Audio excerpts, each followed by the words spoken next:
Après, je comprends que toi, en tant que personne, par rapport à ton ego, par rapport à tout ce qui peut être dit sur toi, ça peut te faire mal et tu vois, ça peut te détruire à petit feu. Mais en fait, vu que la relation elle est terminée, vu que toi tu sais ce qui s'est passé, ce besoin de rétablir la vérité, je me dis, est-ce que c'est si nécessaire que ça en fait? Hello la team, ici Amandine de Badila Bella, j'espère que vous allez bien, je suis accompagnée de mon acolyte préféré, monsieur Tristan Nzobadila Bella in the building. Aujourd'hui, on va faire une petite vidéo gossip, donc en face de toi, saison 4, vidéo gossip, c'est parti, let's go, prenez les cacahuètes et on y va la team. Let's go, let's go. Alors, on espère que vous allez bien, on revient avec une nouvelle vidéo gossip, car on sait que vous aimez les gossips, hein.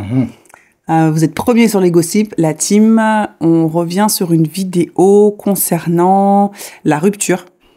Est-ce qu'il faut absolument rétablir une vérité quand il y a rupture? Mais avant ça, on va faire les 3 disclaimers, la team disclaimers qui sont très importants.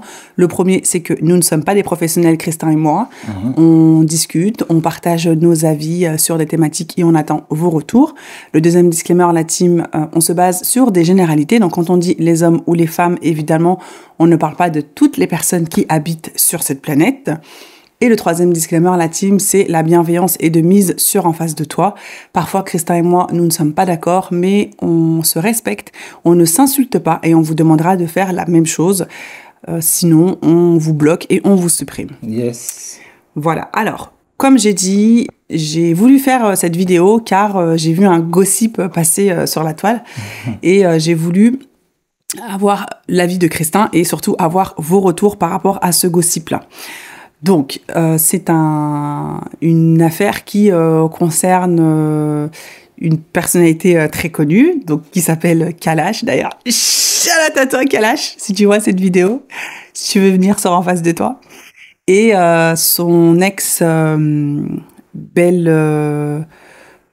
femme ou son ex-compagne, voilà, qui s'appelle Ingrid. Shout out aussi à toi, Ingrid, qui a sorti un livre qui s'appelle Ma vérité.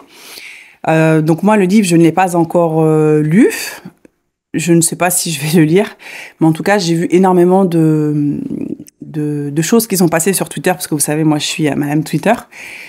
J'ai pas trop compris l'histoire, j'ai pas trop compris ce qu'il en était, mais de fil en aiguille, j'ai compris que Ingrid a sorti un livre suite à sa rupture. Suite à son histoire avec Kalash. Donc il y a énormément de personnes qui donnent leur avis, qui rajoutent des éléments. Et en fait, moi, ça m'a amené la question suivante, c'est est-ce que quand il y a rupture, pourquoi? C'est pas pourquoi. C'est pas est-ce que c'est pourquoi on a tendance à vouloir rétablir la vérité. Rétablir la vérité sur une relation qui s'est passée à huis clos entre 2 personnes, ou peut-être des fois 3 personnes quand il y a une ex-belle-maman ou un ex-beau-père. Je me suis posé la question, pourquoi on a cette envie de rétablir la vérité? Est-ce que c'est purement people? Est-ce que c'est purement les personnes people qui le font? Ou est-ce que les personnes lambda comme nous ont ce réflexe, ont cet automatisme quand il y a rupture, de vouloir rétablir la vérité et surtout, pourquoi? Donc voilà, j'ai voulu qu'on en parle un petit peu. Après, cette vidéo n'a pas pour but de casser du sucre sur Kalash ou sur Ingrid ou même sur la compagne actuelle de Kalash. C'est pas du tout le but, on n'est pas là pour ça. On est plus là pour essayer de comprendre justement le questionnement que j'ai posé au départ. Donc, Christin, est-ce que toi, ça t'est déjà arrivé dans tes précédentes relations, quand ça s'est terminé, de vouloir rétablir la vérité? Tu vois, parce que en règle générale, quand tu sors avec quelqu'un, tu vas la présenter à ton cercle proche, à ton cercle amical. Et quand ça s'est terminé, on te demande, oui, mais pourquoi ça s'est fini et tout et tout. Est-ce que toi, ça t'est déjà arrivé, tu vois, de vouloir ou de devoir rétablir la vérité? Et sinon, si ça ne t'est pas arrivé, est-ce que tu penses que c'est nécessaire de le faire? Bah, je pense que c'est naturellement. Non, mais déjà, est-ce que ça t'est déjà arrivé? Oui, je suis en train de. Oui, ça Ah. m'est déjà arrivé. Ah. Naturellement, on a ce besoin-là de raconter notre histoire. Oui, mais pourquoi? Surtout aux personnes qui connaissaient ou qui faisaient partie de cette histoire, quoi. Oui, mais justement, pourquoi est-ce qu'on raconte une histoire qui s'est terminée, mais que quand ça s'est terminé? Parce que Mais tu veux qu'on la raconte Non, mais quand? attends, parce on le dit très souvent, hein, quand tu as des histoires ou quand tu as des embrouilles dans un couple, c'est des choses qui doivent rester à huis clos, ou en tout cas, tu peux en parler aux personnes de ta famille, mais en fait, tu n'exposes pas, tu laves pas ton linge sale comme ça en public et t'exposes pas tes problèmes de couple à tout va, ou en tout cas aux personnes de ton entourage. Donc en fait, quand ça va bien, Mhm. en règle générale, on le dit pas. Enfin, tu dis. T'as pas besoin de le dire. Oui, Les mais- gens, ils oui, vont mais- voir que oui. ça va bien. Oui, mais pourquoi tu as besoin de le dire quand ça va pas? Parce que les gens aussi, ils voient que ça va pas. Bah non, les Si gens, je suis ta les logique. gens, les gens ne voient pas forcément. Les gens ne savent pas ce qui s'est vraiment passé. Tout ce que les gens ont vu, que ce soit avec Kalash ou peu importe dans une relation, tout ce que les gens voient, c'est pourquoi Christin a arrêté de faire des vidéos avec Amandine. Pourquoi on voit Amandine toute Oui, seule. mais parce qu'ils se sont séparés. Après, Oui. pourquoi est-ce qu'il y a ce besoin de devoir justifier, de devoir apporter des éléments pour justifier la fin de la relation?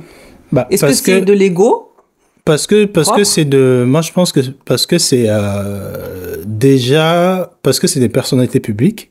Non, mais moi, je parle Si pas c'était de pas personnalité des publique. Ben, déjà, à la base, je parlais de toi. Bah, moi, si ça m'arrivait, je pense que j'aurais envie de venir m'expliquer à des personnes qui connaissaient l'existence de notre relation.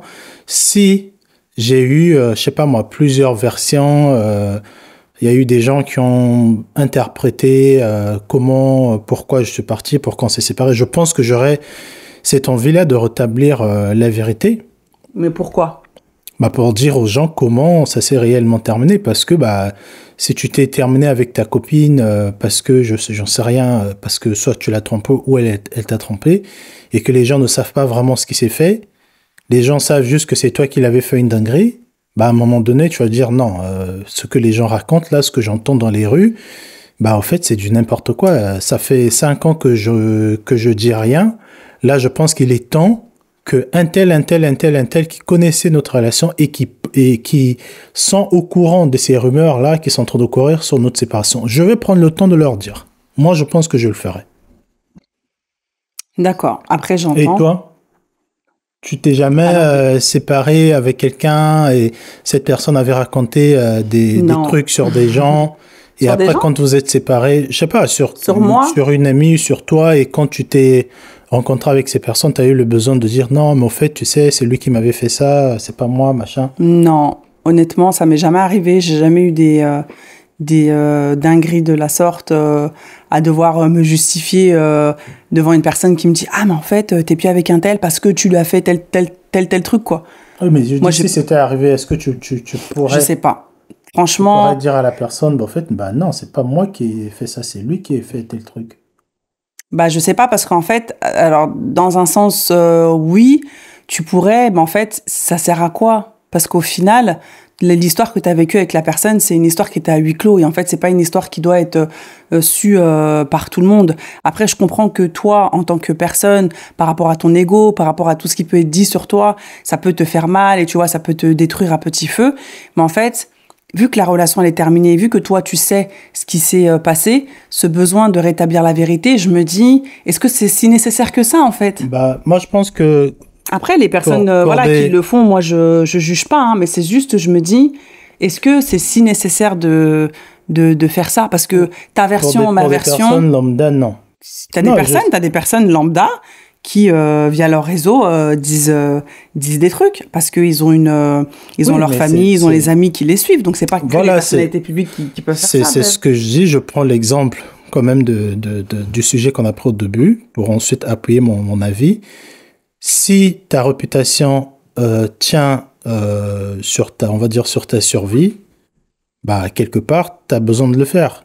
Que tu sois une personne lambda, que tu sois une personnalité publique, si tu te sépares avec quelqu'un et que tu sens que peut-être que ça fait partie de ton processus de guérison, de donner ta version des faits. Peut-être que tu vas pas le mettre en public dans un livre, mais peut-être que tu vas envoyer un texto à tous vos amis en commun en disant que bon, écoutez, ça fait 5 ans qu'on s'est séparé avec un tel. Je pense qu'il est temps, là, je vais passer à une autre vie. Mais d'abord, avant, j'aimerais vous expliquer ce qui s'est passé, les dingueries que j'ai faites et ce que lui aussi il a fait. Je pense que on a tous, chacun sa manière d'enterrer vraiment un problème. Il y a certaines personnes qui le font en venant voir la famille, il y a d'autres qui vont le faire publiquement, il y a d'autres qui vont le faire, peut-être qu'ils ne le feront pas du tout, qui vont se dire, attends, je suis heureuse dans ma nouvelle vie. I don't care, quoi, tu vois. Et moi, je pense que quand ça te pèse, quand ça pèse sur ta personne, parce que t'es une personne qui s'est construite sur une image, bah demain, je suis désolé, hein, tu auras peut-être besoin de laver cette image-là, ou même de juste te justifier pour pouvoir continuer. Comme ça, si on te voit avec un autre gars, on va pas dire, ah, mais je savais pas que... Ah, mais tu vois, qu'est-ce qui s'était passé vraiment, tu vois. Ah, mais ça veut dire qu'à chaque nouvelle relation, il faut que tu fasses un plaidoyer de ce qui s'est passé sur l'autre et tout. Enfin, après, moi, j'entends ce que tu dis, mais c'est vrai que ça me questionne. J'entends quand tu dis que ça peut être, ça peut entrer dans le cadre d'un processus de guérison, de vouloir faire table rase et de vouloir dire bon bah voilà ce qui s'est passé, patati patata. Mais après, encore une fois, quand vous étiez dans votre relation, vos amis ou en tout cas toutes les personnes... Alors, je suis d'accord, par exemple, pour faire ça avec les parents proches. Les parents, père, mère de chaque famille et tout, sœurs, je suis d'accord. Parce que, bah, au final, c'est d'autres familles. On les a côtoyés ensemble pendant des événements. C'est la famille, quoi. Mais de se justifier auprès des amis ou... auprès des personnes qui ne sont pas vraiment dans ton foyer. Ben pourquoi tu penses que c'est une justification? Parce que quand tu te justifies, normalement, tu t'appuies sur les on-dit. Tu te dis, bon, les gens ont cru que j'ai fait ça. C'est ce que tu as dit, parce que tu avant de faire ça, avant de prendre la décision de dire, bon, eh ben, je vais dire ce qui s'est passé et tout pour passer à une autre étape, c'est qu'il y a t'as eu des échos. Il y a des choses qui sont arrivées à tes oreilles et ces choses-là, elles sont pas bonnes. Et c'est la raison pour laquelle tu décides de prendre la parole et tu décides de dire, bon, bah, voilou. Oui, je pense que ces problèmes peuvent être une motivation pour déclencher le processus de me justifier, si tu veux. Mais je ne pense pas que ça serait les seules raisons. J'en sais rien. Si demain t'es accusé elle avait volé l'argent de son mari, c'est pour ça qu'aujourd'hui tous ses business fonctionnent, et que tu es consciente que les gens pensent ça, mais tu as juste choisi de ne rien dire. Peut-être que demain, si tu refais un nouveau move, tu vas dans un nouveau pays, tu auras peut-être envie de te dire que bon, vu que là je passe à une nouvelle étape, je veux profiter aussi de laver la rumeur là de soi-disant que j'avais volé l'argent de mon mari, et en passant, je vous annonce aussi comment j'ai vécu soit ce problème ou comment je suis actuellement dans ma nouvelle vie, quoi. Tu vois, je pense que ça peut être, tu peux t'appuyer sur les rumeurs pour commencer, je sais pas, la narration de ton plaidoyer. Mais après, si tu t'appuies que sur les rumeurs, bah là, je pense que c'est, on peut dire que bon, tu te reprochais de quelque chose, pourquoi t'as pris le temps de répondre à tous ces on-dit, quoi, sur Internet. Mais après, encore une fois, chacun a son processus de passage à next step. Je pense aussi que ça ne s'applique pas à tout le monde. Tout à fait. Moi, sur l'expérience que j'ai des histoires comme ça, que ce soit l'affaire de Kalash ou pas, la plupart des personnes que je connais en tout cas les gens que ce soit des gens que je suis ou les histoires que j'ai entendues, des gens qui se justifient, généralement, c'est des personnalités publiques. Même si c'est pas des grosses stars, mais souvent, ça va être des petits influenceurs. Tu as des gens qui ont une communauté, comme toi et moi, par exemple. Demain, si on se sépare, bah, les couples que je connais, c'est des gens qui créent du contenu. Un jour, ils se séparent, bah, il y a madame ou monsieur. Bon, généralement, c'est madame. Elle vient faire une vidéo, elle explique comment monsieur l'a fait, quelle dinguerie monsieur l'a commis, pour que elle aussi, avec sa communauté, par respect aussi de ta communauté, que demain tu ne ramènes pas un autre mec et t'es là, bonjour chérie, mon amour. Non, tu peux dire, voilà, je ne suis plus avec Christin, on a décidé de se séparer pour nos raisons qui nous sont propres, mais de rentrer dans les détails, de dire il m'a fait ci, il m'a fait ça, moi je vois pas l'intérêt en fait. Ouais, mais si tu as bâti ta communauté sur cet ex-mari-là. Oui, bah justement, tu dis ça s'est terminé pour des raisons qui nous sont propres, parce que il faut savoir que de divulguer des informations comme ça, il y a ton entourage aussi qui va lire ou qui va entendre, il y a peut-être des enfants aussi qui vont lire ou entendre ce que tu vas raconter, et en fait c'est des choses qui vont rester. Tout n'est pas bon à divulguer sur la place publique, hein. Parce que forcément, tu vas dire des choses, la personne en face, ce que toi tu vas dire, c'est ce que toi t'as vécu, c'est ce que toi t'as ressenti, et la personne en face n'aura pas forcément vécu ou ressenti la même chose. Donc en fait, elle va arriver avec d'autres éléments par-dessus pour essayer d'étouffer un petit peu l'affaire ou pour essayer de tirer un peu la couverture vers elle. Et en fait, ça va être un effet boule de neige. En fait, vous allez jamais vous arrêter, quoi. Donc après, moi je critique pas les personnes qui font ça. Chacun comment dirais-je, chacun a ses raisons, chacun sait pourquoi il fait telle et telle chose. Moi, le questionnement que je me posais, c'était pourquoi est-ce qu'on a ce besoin de se justifier, sachant que on est deux dans une relation, on n'est pas avec 15 000 personnes ou quoi, même si tu bâtis... parce que si par exemple nous deux, allez, en face de toi, on a construit ensemble, on parle de couple, on aborde des problématiques et tout, si demain, ce que je ne nous souhaite pas, on arrive à se séparer, d'entrer dans les détails, tu vois, de le pourquoi du comment on s'est séparés et tout, et ben ça peut aussi induire qu'au final, ce que tu vendais, enfin ce que tu mettais en avant aux gens, et ben en fait c'était faux, quoi.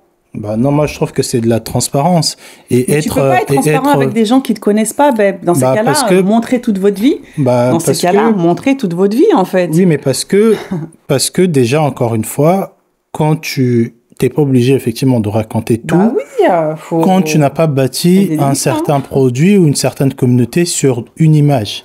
Pourquoi tu penses que les grandes stars de films, de musique, pourquoi ils prennent le temps de soit effacer toutes les images, soit communiquer, soit passer partout et dire que voilà comment ça s'est passé? Parce que, je suis désolé, tu as un couple public, tout le monde sait que vous étiez ensemble, et que vous avez bâti votre réputation, 12 ans d'expérience sur les réseaux sociaux avec cette femme, par respect de ta communauté. Tu nous as montré une femme pendant 12 ans. Un jour, tu te sépares avec elle, ça va te faire chier, je sais, mais tu es obligé de venir expliquer au moins une version qui pourrait... juste un truc cordial. On s'est séparés parce que ça n'a pas marché, on a essayé plusieurs fois, machin, nanana, ça... mais pas juste de dire ah mais ça n'a pas marché, chacun prend sa décision, après demain tu viens, tu continues avec quelque chose d'autre. Et pourquoi ce serait pas valable de dire parce que ça n'a pas fonctionné, on n'était pas sur la même longueur d'onde et on a décidé de prendre chacun notre route, pourquoi ça ce serait pas valable? Parce que je trouve que si tu continues avec... déjà, je trouve que si tu es avec une personne et que ça ne marche plus, je ne pense pas que vous devriez continuer à travailler toujours sur ce projet. Par exemple, toi et moi, comme tu disais tout à l'heure, si ça ne marche pas, je ne pense pas que ça sera pour la communauté qui s'est abonnée pour nous deux. Je ne pense pas que ça sera respecté la communauté, de se dire que bon, ok, je vous ai fait un message une fois que avec Amandine ça n'a pas marché. Bon, regardez, je vous présente Nathalie, c'est elle ma nouvelle copine. On parle maintenant de ça. Bah non, ça n'a pas marché. Les gens vont conclure que le projet n'a plus marché. Oui. Donc on veut plus que le projet marche. Oui, j'ai jamais dit le contraire. Moi, je t'ai juste dit en termes de justification en fait. Quelle est la limite aux justifications quand il y a une rupture? Après. Voilà, chacun fait comme il veut, encore une fois. Il y a énormément de modèles qui existent, ce qui est bien aussi. Mais tu voulais dire un autre truc ou tu voulais... Non, moi je pense que j'ai tout dit. Hein. Je suis pour... en fonction de votre histoire, en fonction de qui vous êtes, je pense que chaque cas n'est pas pareil. Moi, je ne suis pas pour la team de venir raconter la vie de comment ça s'est fait. Je ne pense pas que je le ferai. Je le ferai à une seule condition. Si la partenaire avec qui j'étais raconte des choses, je sais pas, toi, demain on se sépare, tu fais le tour des médias, à chaque fois qu'on te parle de oui, mais qu'est-ce qui s'est passé avec le père de tes enfants, tu me dis ouais, franchement, ce mec, il était pas loyal, il était pas ceci, et que tu parles mal de moi tout le temps, première fois, deuxième fois, je me dis, bah écoute, elle a le droit, hein, de toute façon, elle raconte sa version. Mais si je remarque à chaque fois que tu passes que ce soit public ou pas, mais que tu passes devant pour parler de notre relation, tu racontes du mensonge, moi, je sais que un jour, dans mon processus de move on, je veux passer à autre chose, je donnerai ma version. J'expliquerai, soit publiquement, parce que toi, tu l'as fait publiquement. J'aurai cette envie de le faire parce que vu que en tant que personnalité publique ou en tant que, on va dire, créateur de contenu, bah, j'ai besoin aussi que les gens se disent au fait, voilà, c'est pas un connard, quoi. C'est pas un connard, comme le dit sa femme. Tu vois, ça s'est pas passé exactement comme le dit sa femme. Après, voilà, si on peut éviter d'arriver à expliquer les détails, tant mieux. Mais s'il y a un de nous qui fait le pas d'aller dire, ouais, mais franchement, vous savez pas, il savait pas faire à manger, il savait pas faire ceci, et je commence à sortir de temps en temps des trucs comme ça, bah, je suis désolé, hein, peu importe le calme que tu as, un jour, tu finiras toujours par craquer dans un commentaire, dans un événement, tu diras forcément quelque chose. C'est humain. On ne sait pas la pression que ces personnes ont, publique ou pas. Quand tu arrives à un certain niveau, ta relation est rendue publique à un certain niveau. Parce que tu as voulu la rendre publique. Ah, mais oui, mais parce que c'était ton train de vie. Voilà. Donc voilà. Donc c'est pour ça que je dis que ça ne s'applique pas à tout le monde. C'est surtout pour des personnes qui sont publiques. Pas forcément, non, parce que tu peux, encore une fois, tu peux être des personnes lambda, comme j'ai dit. Des personnes lambda, tu as des couples qui, par exemple, quand ils sortent, ils ont un cercle d'amis, ils voient toujours le cercle d'amis, ils ont vraiment une vie sociale à deux et avec d'autres personnes. Et en fait, on les voit, on les connaît en tant que Amandine et Christin, bah voilà, c'est eux, c'est le couple. À chaque fois qu'il y a un événement, ils sont toujours ensemble. Quand il y a rupture, donc il y en a un des deux qui va rester, l'autre il sera absent. Il y a des choses qui peuvent être dites contre la personne. Et quand la personne un jour elle va graviter ou elle va tomber sur une des personnes de cet entourage-là qu'elle ne fréquente plus, elle pourra se défendre. Donc que ce soit public ou privé, la justification parfois elle est là. Et alors quand tu es une personnalité publique, effectivement, c'est amplifié parce que tu as des gens qui vont venir, qui vont rajouter des choses, machin. Mais en privé aussi, enfin les personnes lambda en tout cas, ça peut être la même. C'est pas la même échelle, mais la justification, elle peut arriver. Et oui, après, t'as appuyé ce que j'ai dit tout à l'heure. Moi, j'ai dit que dans tous les cas, public ou pas public, on a besoin de venir raconter sa version parce que les gens racontaient du n'importe quoi. Je pense que sur le principe, on est d'accord. Ah oui, tout à fait. Donc voilà, moi c'est ce que je pensais. Dites-nous d'ailleurs, je sais pas si tu avais autre chose à dire. J'ai terminé. Yeah. Bah dites-nous hein, si vous avez, qu'est-ce que vous en pensez de ça? Est-ce qu'il faut raconter sa version? Est-ce qu'il faut rester tranquille, laisser passer? Tu fais ta vie, tu vis ta vie tranquille? Ou plutôt il faut venir faire on va pas dire son mea culpa, mais raconter ses faits, quoi. Voilà. Yes. Bah, donnez-nous vos avis en commentaire, la team. Encore une fois, cette vidéo n'a pas pour but de taper sur un protagoniste ou un autre. C'est plus, nous, comme on vous a dit, les gossips que l'on fait, c'est plus, on prend le sujet et après, on essaye d'en sortir quelque chose de beaucoup plus profond. C'est ce qu'on a essayé de faire avec cette vidéo. Donc, comme a dit Christin, donnez-nous vos avis, partagez la vidéo et on a hâte de lire vos retours. Et merci d'avoir regardé la vidéo. À bientôt. Salut, salut. Ciao, ciao.